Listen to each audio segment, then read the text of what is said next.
येथे संपन्न झालेल्या खेलो इंडिया स्कूल गेम या राष्ट्रीय क्रीडा महोत्सवात मालेगाव तालुक्यातील पाटणे विद्यालयाच्या विद्यार्थिनींनी उल्लेखनीय कामगिरी करत संपूर्ण देशाचे लक्ष वेधून घेतले आहे। कठोर परिश्रम, जिद्द आणि सातत्यपूर्ण सरावाच्या जोरावर या खेळाडूंनी आपल्या गावाचे नाव राष्ट्रीय स्तरावर उज्ज्वल केले आहे। 14 वर्षीय गटातील दैदिप्यमान कामगिरी।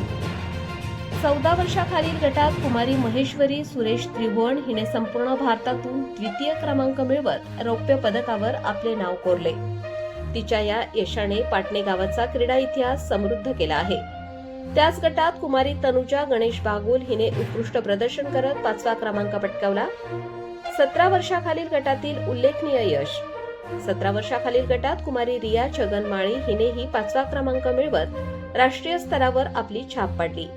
याशिवाय कुमारी कोमल संजय खैरनार व कुमारी सिद्धी ज्ञानेश्वर वाघ यांनीही उल्लेखनीय कामगिरी करत विद्यालयाच्या यशात मोलाचा वाटा उचलला। राष्ट्रीय निवड चाचणीतही यश मिळवले। राष्ट्रीय निवड चाचणी स्पर्धेत पाटणे विद्यालयाच्या 3 खेळाडूंची बंगलोर येथे होणाऱ्या खेलो इंडिया फेज 2 स्पर्धेसाठी निवड झाली आहे। निवड झालेल्या खेळाडू कुमारी नेहा दीपक खैरनार, दिव्यानी दादाजी गायकवाड, देवयानी दत्तात्रय बागुल या सर्व 8वीतील विद्यार्थिनी आपल्या गुणवत्तेच्या बळावर संपूर्ण देशभरात पाटणे गावाचे नाव उज्ज्वल केले आहे। या सर्व खेळाडूंना क्रीडा शिक्षक राकेश खैरनार यांचे मोलाचे मार्गदर्शन लाभले।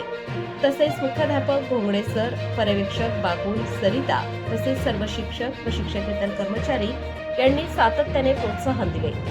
शालेय समितीचे चेअरमन दौलत बागुल व सर्व सदस्य तसेच प्रतिष्ठित नागरिक टी.डी. खैरनार, सरपंच, ग्रामपंचायत सदस्य, विविध कार्यकारी सोसायटीचे पदाधिकारी व गावातील सर्व ग्रामस्थांनी खेळाडूंचे भव्य सत्कार करून गावात जल्लोषात मिरवणूक काढली। ढोल ताशांच्या गजरात आणि आनंदोत्सवाच्या वातावरणात संपूर्ण गावाने यशाचा अभिमानाने गौरव केला। ही कामगिरी केवळ पदकांपुरती मर्यादित नसून पाटणे गावातील क्रीडा संस्कृती, शिस्त आणि जिद्दीचे प्रतीक आहे। पाटणे ग्रामस्थांच्या वतीने या सर्व खेळाडूंना भावी वाटचालीस हार्दिक शुभेच्छा। त्यांच्या यशाचा प्रवास असाच उंचावत राहो हीच सदिच्छा व्यक्त करण्यात आली।